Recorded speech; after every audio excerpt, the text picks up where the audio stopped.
Hello, good morning, class. Okay, so today's your topic is portal hypertension. Okay, portal hypertension. First of all, definition.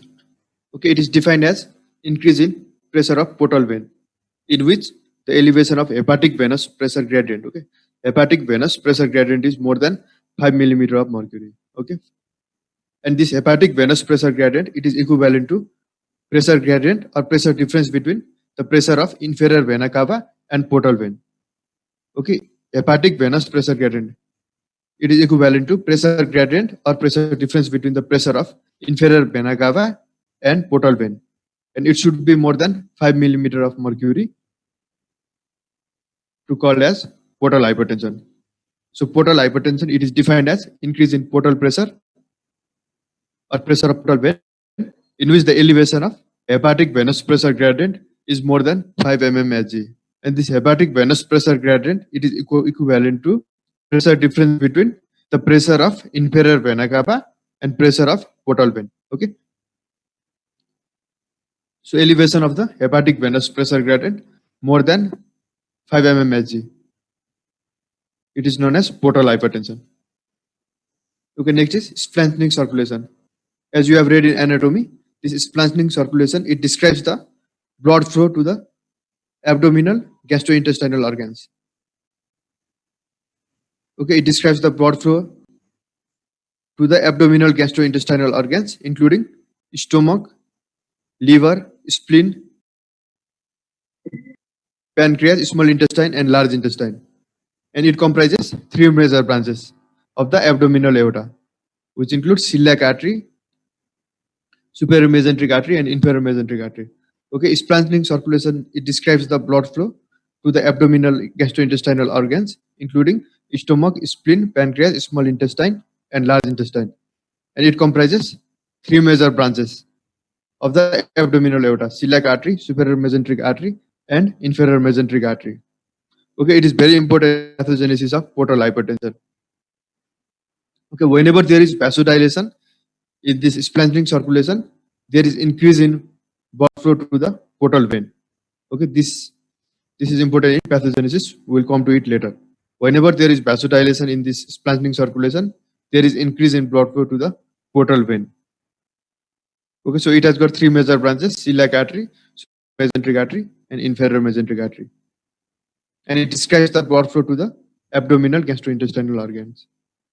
Okay, so basically portal hypertension, it is caused by simultaneously occurring two hemodynamic processes. Okay, it is caused by two processes occurring simultaneously. First one is, okay, same as in hypertension, general hypertension. First one is increase in intrahepatic resistance.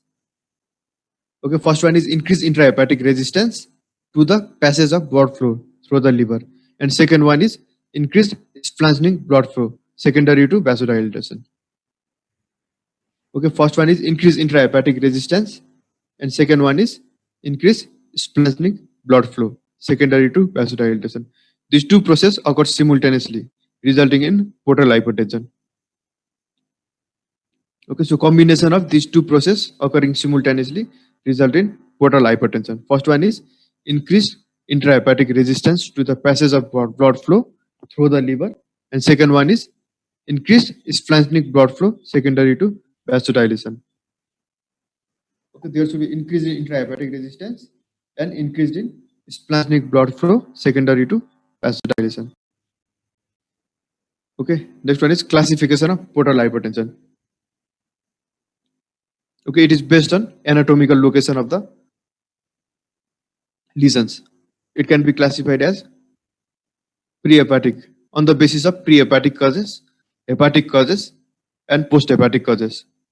Prehepatic causes, it includes portal vein. Prehepatic means before it enters liver,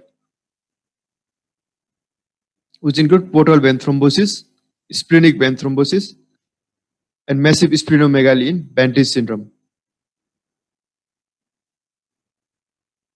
Okay, prehepatic causes is portal vein thrombosis, splenic vein thrombosis, massive splenomegaly in Bantis syndrome. And hepatic causes can be divided into pre-sinusoidal causes, sinusoidal causes, and post-sinusoidal causes. And pre-sinusoidal causes are schistosomiasis. Okay, it is parasitic disease. Pre-sinusoidal causes are, next pre-sinusoidal causes is congenital hepatic fibrosis, cirrhosis due to many causes, alcoholic hepatitis. Okay, cirrhosis is in sinusoidal. Okay, next one is alcoholic hepatitis, and post-sinusoidal causes are hepatic sinusoidal obstruction. Okay, these all are hepatic causes of portal hypertension, and post-hepatic causes is Budd-Chiari syndrome. Okay, it is rare syndrome associated with hepatic vein obstruction. Budd-Chiari syndrome. Okay, post-hepatic means Budd-Chiari syndrome, inferior vena cava ways, and any cardiac causes are post-hepatic causes. Okay, outside the liver, which include restrictive cardiomyopathy, constrictive pericarditis, and severe congestive heart failure. Okay, so portal hypertension can be classified on the basis of causes: prehepatic, hepatic, and post-hepatic. Prehepatic causes include portal vein thrombosis. Prehepatic means before it enters the liver. It includes portal vein thrombosis, splenic vein thrombosis, and massive splenomegaly secondary to Bantis syndrome. And hepatic causes, it can be divided into pre-sinusoidal, sinusoidal, and post-sinusoidal. Pre-sinusoidal include schistosomiasis. It is a parasitic disease. Congenital hepatic fibrosis. Cirrhosis due to any causes are sinusoidal. Similarly, alcoholic hepatitis is also sinusoidal causes for portal hypertension. And post-sinusoidal include hepatic sinusoidal obstruction. And post-hepatic causes are Budd-Chiari syndrome. It is rare syndrome associated with obstruction of the hepatic vein. Next one is inferior vena cava waves. And any cardiac causes are post-hepatic causes. Cardiac means outside the liver. Okay, so post-hepatic, restrictive cardiomyopathy, constrictive pericarditis, and severe congestive heart failure. Okay, these are causes already discussed. Prehepatic means before it enters the liver. So this one is portal vein thrombosis, and splenic vein thrombosis. Intrahepatic causes means inside the liver. Okay, pre-sinusoidal, sinusoidal, and post-sinusoidal. And post-hepatic means after it leaves the liver. Budd-Chiari syndrome, constrictive pericarditis. Budd-Chiari syndrome and any cardiac causes are post-hepatic causes. Okay, pre-hepatic means before it enters the liver. Thrombosis of the portal vein and thrombosis of this splenic vein are pre-hepatic causes. Intrahepatic means inside the liver, and post-hepatic means after it leaves the liver, which include occlusion of syndrome associated with occlusion of hepatic vein, which is known as Budd-Chiari syndrome, and any cardiac causes like constrictive pericarditis, inferior vena cava obstruction, right-sided heart failure. All these are post-hepatic causes for portal hypertension. Okay, so it can be portal hypertension causes can be divided into prehepatic, intrahepatic, and post-hepatic. Okay, and there is one point, very important point to remember. Cirrhosis is the most common cause of portal hypertension. Okay? So most common cause of portal hypertension is cirrhosis, and clinically significant portal hypertension is present in more than 60% of patients with cirrhosis. The most important point to remember: cirrhosis is the most common cause of portal hypertension, and clinically significant portal hypertension, it is present in clinically significant portal hypertension is present in more than 60% of patients with cirrhosis. Okay, remember this: cirrhosis is the most common cause of portal hypertension. So there are four major consequences of portal hypertension. First one is ascites. Second one is formation of portosystemic venous shunt. Third one is congestive splenomegaly, and fourth one is hepatic encephalopathy. Okay, there are four major clinical consequences of portal hypertension: ascites, formation of portosystemic venous shunt, congestive splenomegaly, and hepatic encephalopathy. Okay, we will deal with each one separately.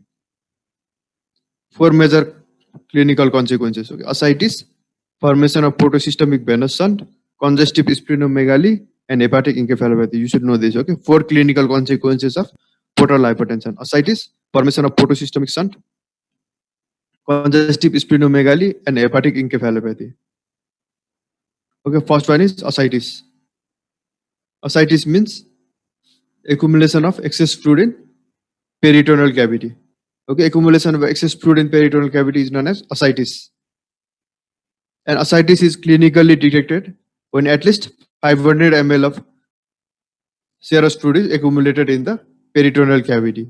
Okay, this fluid which is accumulated in peritoneal cavity is generally serous with less than 3 gram per deciliter of protein.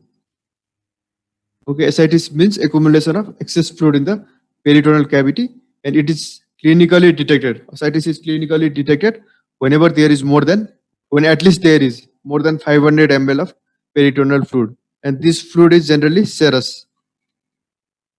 And in microscopic examination of fluid, mesothelin cells and mononucleocytes are evident. If there is more number of neutrophils, okay, if there is dense neutrophils in peritoneal fluid, it denotes infection. Okay, if there is dense neutrophils in peritoneal fluid, it's infection. Okay, in microscopic examination, if there is dense neutrophils in peritoneal fluid, it denotes infection. And if there is presence of blood cells in peritoneal fluid in microscopic examination, it denotes disseminated intra-abdominal cancer. Okay, if there is presence of blood cells in peritoneal fluid, it denotes intra-abdominal cancer. Okay, this pathogenesis is very important. Okay, how is ascites developed in cirrhosis? Okay, this pathogenesis is very important. Okay, first of all, as already mentioned, portal hypertension. Okay, most common cause for portal hypertension is cirrhosis. Okay, and the presence of portal hypertension, it contribute to the development of ascites in patient who have cirrhosis. Okay, the presence of portal hypertension, it contributes to the development of ascites in patient who have cirrhosis. Okay, so as already mentioned, in cirrhosis, there is increase in first one. There are two things. Okay, first one, there is increase in intrahepatic resistance, causing increased portal pressure. Okay, first one, there is increase in intrahepatic resistance, causing increased portal pressure. Okay, first one is increase in intrahepatic resistance, and second one is vasodilation in the splanchnic arterial system. First one is increased hepatic resistance, and second one is vasodilation in the splanchnic arterial system. And this vasodilation, it increases splanchnic circulation. It results in increase in portal venous inflow. Okay, this should be increase in portal pressure instead. Okay, splanchnic vasodilation means decrease in splanchnic pressure and increase in portal pressure. So in this splanchnic vasodilatation, vasodilating factors such as nitric oxide are responsible for the vasodilating effect. Okay, in this splanchnic vasodilating factors such as nitric oxide are responsible for vasodilatory effect, and both of these effect, okay, both of these means increase hepatic resistance and splanchnic vasodilatation. Both these effects results in increased production of splanchnic lymph. Okay, there is increased production of splanchnic lymph. Normally, lymph are drained by thoracic duct. Okay, normal thoracic duct lymph flow is around 800 to 1000 ml per day. Okay, but with cirrhosis, this hepatic lymph flow may approach 20 liter per day, as more as 20 liter per day, exceeding the capacity of thoracic duct. Okay, normally thoracic duct lymph flow is 800 to 1000 ml per day, but with cirrhosis, hepatic lymphatic flow, it may approach 20 liter per day, exceeding the capacity of thoracic duct capacity to drain it. Okay, thoracic duct normally drains 800 to 1000 ml, means around 1 liter only. Okay. But in cirrhosis, hepatic lymphatic flow, it may approach 20 liter. Okay, normal is 1 liter, but it may approach 20 liter in cirrhosis, exceeding the capacity of thoracic duct, resulting in ascites. And next is arterial vasodilatation in the splanchnic circulation. It tends to it causes arterial underfilling and reduce the arterial blood pressure. Okay, splanchnic vasodilatation means underfilling and reducing pressure. Okay, vasodilatation resulting in arterial underfilling and reducing arterial blood pressure. And if vasodilatation is more and more, or with worsening of vasodilatation, the heart rate and cardiac output are unable to maintain the blood pressure. Okay. So with worsening of vasodilatation, the heart rate and cardiac output, they are unable to maintain the blood pressure. And this triggers the activation of vasoconstrictor. Okay, so this vasodilatation, it will result in arterial underfilling and reduce arterial blood pressure. Okay, this vasodilatation will result in reduced arterial blood pressure, which can't be maintained by the heart rate and cardiac output.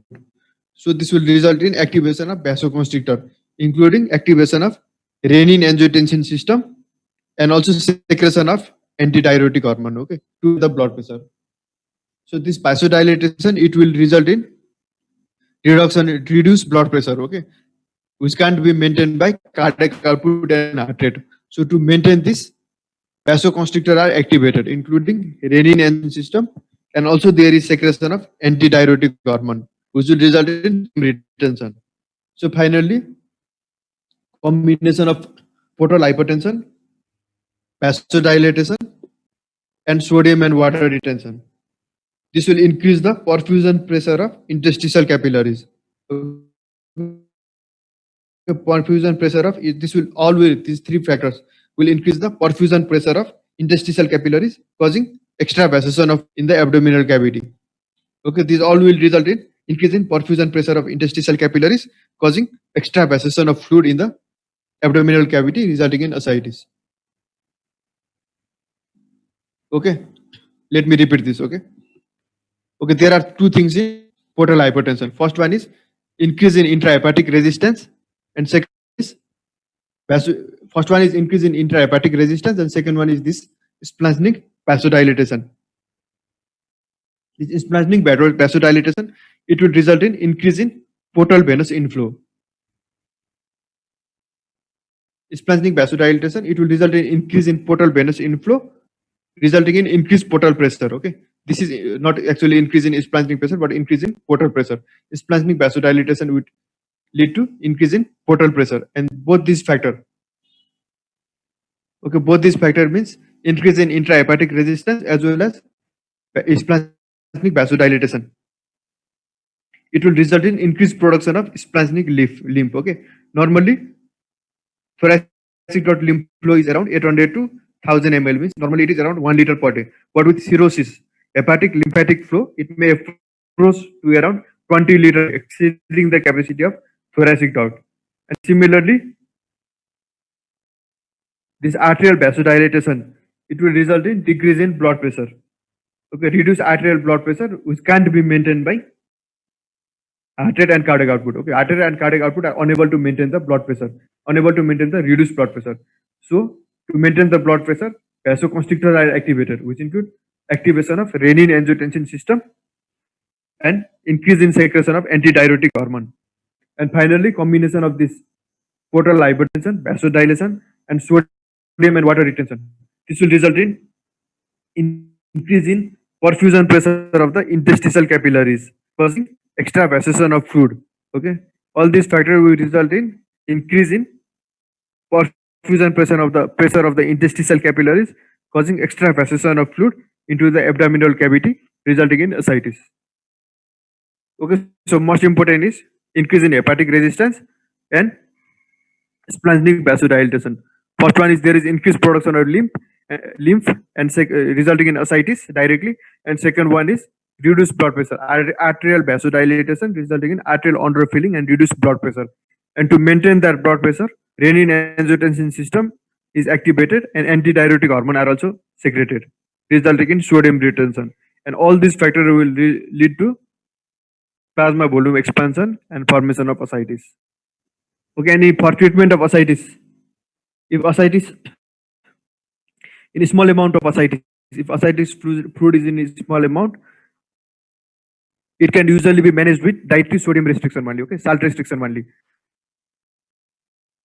If ascitic fluid is in a small amount,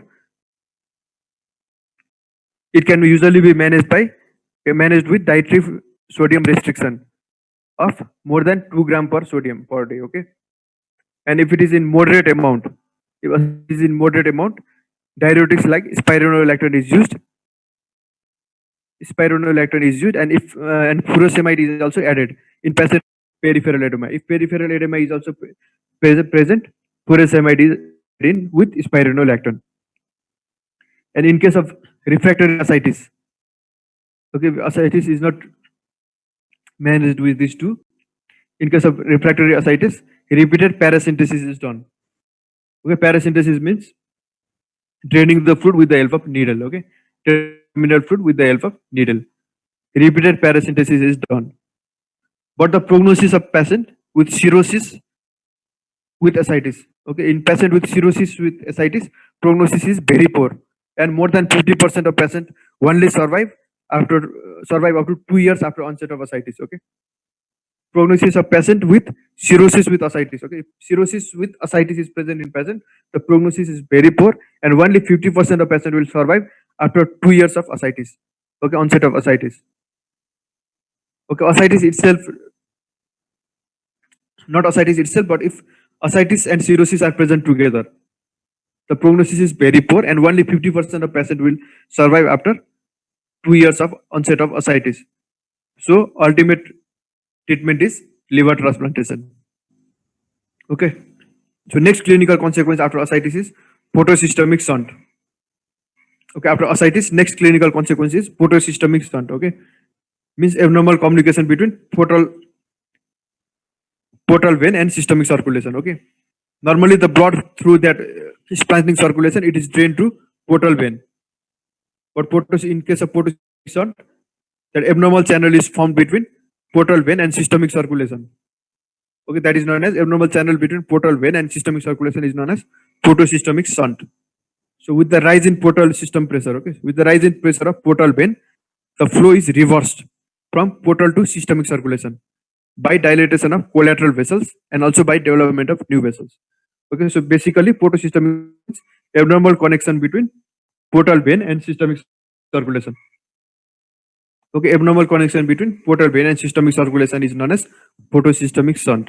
So with the rise up in portal system pressure, the flow is reversed from portal to systemic circulation by dilation of collateral vessels and by also development of new vessels.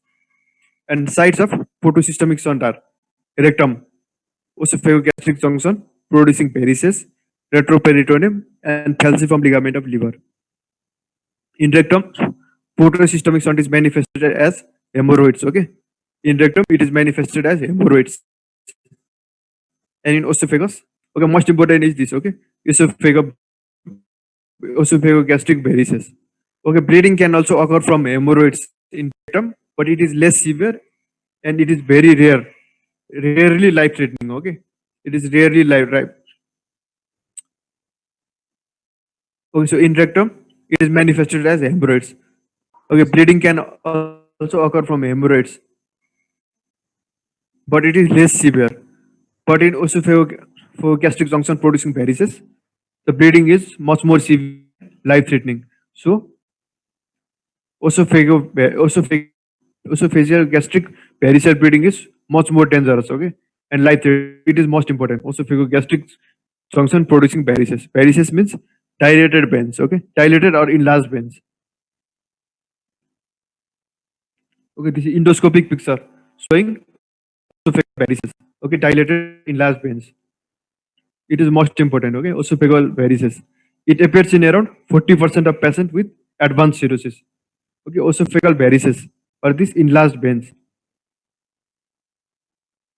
It appears in around 40% of patients with advanced cirrhosis. Okay, it causes massive hematomesis. Hematomesis means blood vomiting. Okay, it causes massive hematomesis and death in half of them due to varicose embryo. So these esophageal varices may cause massive hematomesis and death in half of them due to varicose embrace. And each episode of this bleeding is associated with 30% mortality. Okay, so in photosystemic shunt, most important entity is esophageal varices, as it is life-threatening. Okay, it appears in esophageal varices or this dilated and enlarged veins. Okay, it appears in 40% of patients with advanced cirrhosis. It causes massive hematomesis and death in half of them due to hematomesis, and each episode of bleeding is associated with 30% mortality. Each episode of this bleeding is associated with 30% mortality. Okay, next one is in photosystemic shock. Next term in photosystemic shock, next term is this caput medusa. Okay, this caput medusa means the abdominal wall collaterals. Okay, abdominal wall collaterals. It appears as dilated subcutaneous veins extending from umbilicus towards the rib. Okay, abdominal wall collaterals with dilated subcutaneous veins extending from umbilicus towards the rib margin. This is known as caput medusa. Okay, caput medusa. It is important sign of photosystemic shunt.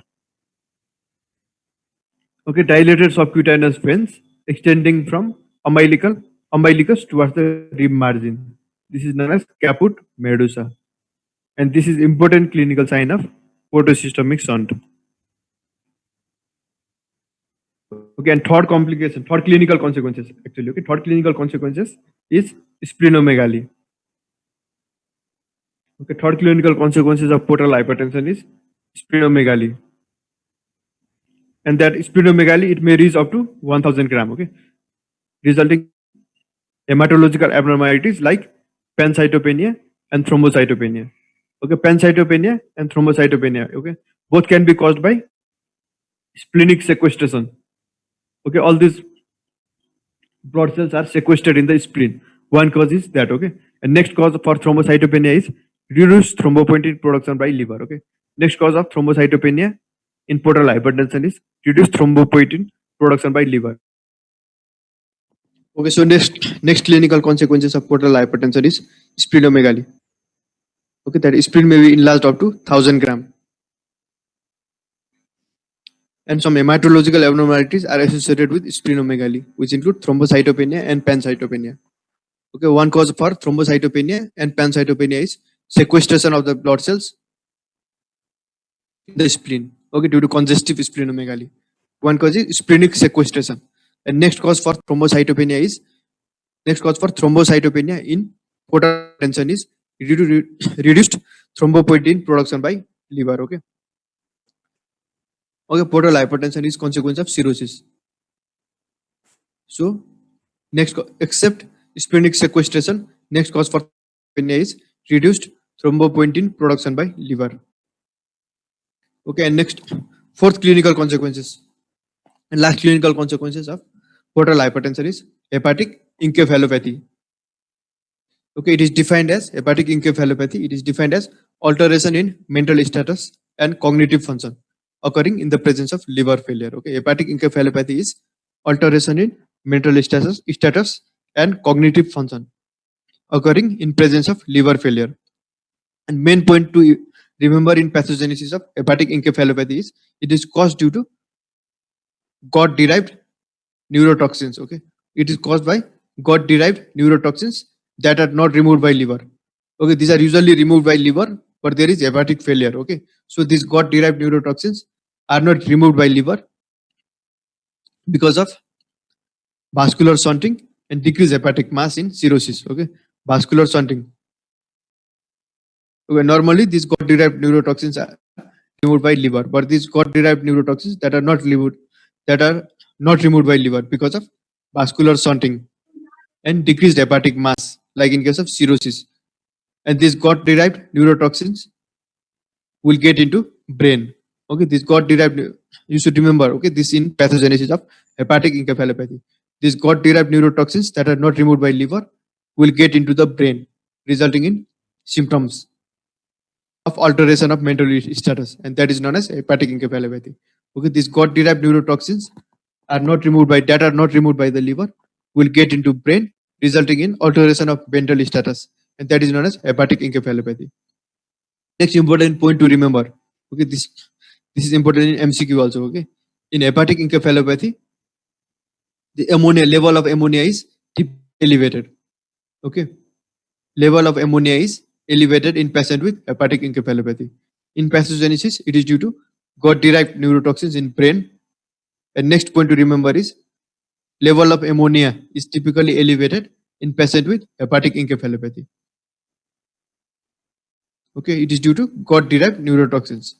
And next point is level of ammonia is elevated in patient with hepatic encephalopathy. Okay, there are certain precipitating factors for encephalopathy. Okay, there are certain precipitating factor for hepatic encephalopathy in patient with cirrhosis. Okay, there are certain precipitating factor or precipitating events in hepatic encephalopathy for hepatic encephalopathy in patient with cirrhosis. Okay, and those precipitating factors are like hypokalemia, infection, and increased dietary protein load. Okay, hypoinfection and increased dietary protein load. These are precipitating event for hepatic encephalopathy. Okay, hypokalemia, infection, and increased dietary protein load. These are precipitating factor for hepatic encephalopathy in patient with cirrhosis. Okay, and clinical features: patient may be confused or exhibit change in personality. Similarly, these patients are difficult to manage. Okay, this patient may be violent and are difficult to manage. Okay, in clinical feature, patient may be confused and exhibit change in personality. Similarly, these patients are may be violent and are difficult to manage. Okay, there is one important clinical sign for hepatic encephalopathy. Okay, hysterexis. It is known as hysterexis, and this hysterexis, it is important clinical sign for hepatic encephalopathy. And this hysterexis, it can be elicited having patient extend their arm. Okay, for eliciting this clinical sign, which is known as hysterexis, first of all, you should ask the patient to extend their arm and bend their wrist back. Okay, extend their arm. If the patient extend their arm and bend their wrist back, and if the patient is encephalopathic, they have a liver flap, means sudden forward movement of the wrist. Okay, when the patient extend their arm and bend their bend their wrist back, there is sudden forward movement of the wrist. This is known as liver flap. Okay, and this term clinical sign is known as hysterexis. Patient extend their arms and bend their wrist back. Okay, and in this maneuver, patient who are encephalopathic have a liver flap, means there is sudden forward movement of the wrist. Okay, this is known as hysterexis, and it is one of the important sign of encephalopathy. Okay, and for treatment of hepatoencephalopathy, electrolyte, if there is electrolyte imbalance, electrolyte should be balanced. Next one is dietary protein restriction. Okay, third one is lactulose. Sedatives can be used, and lactulose should be used, and it contribute to the elimination of nitrogenous product in the gut. Okay, so in pathogenesis, most important factors was nitrogenous product in the gut. Okay, which will so this lactulose will result in removal of or elimination of nitrogenous product in the gut. And poorly absorbed antibiotics can be used. Okay, like neomycin, metronidazole, and recently the antibiotic known as rifaximin 500 mg BD is used. Okay, all these poorly absorbed antibiotics. Okay, what is the use of antibiotic is they will reduce ammonia production. Okay, they will reduce ammonia production by eliminating ammonia producing colonic bacteria. Okay, this antibiotic will reduce ammonia production by eliminating ammonia producing colonic bacteria. Okay, so for treatment, electrolyte balance, dietary protein restriction, lactulose would will result in elimination of nitrogenous product of the gut, and poorly absorbed antibiotics like neomycin, metronidazole, and new one is rifaximin. Okay, rifaximin 550 mg BD, and this antibiotic will reduce ammonia production by eliminating ammonia producing colonic bacteria. Okay, so clinical feature of portal hypertension is what can be seen. Okay, hepatic encephalopathy, malnutrition. Okay, this spider angiomata is also a type of portosystemic shunt. Okay, esophageal varices. Okay, already mentioned. Okay, so four important was hepatic encephalopathy, portosystemic shunt. Okay, and among portosystemic shunt, most important was esophageal varices and splenic pain. Sorry, okay, caput medusa, ascites. Okay, also most important clinical consequences of portal hypertension. So from top, hepatic encephalopathy, malnutrition, spider angiomata, esophageal varices, caput medusa, ascites, cirrhosis, hemorrhoids, and testicular atrophy in male, and oligomenorrhea in female. Okay. Hepatic encephalopathy, malnutrition, spider angiomata, esophageal varices, ascites, cirrhosis, caput medusa, hemorrhoids, testicular atrophy in males, and oligomenorrhea in females. All these are clinical features of portal hypertension. Okay, they can be present alone or in combination. Okay, thank you. Okay, is there any question? Okay, thank you. Thank you, class.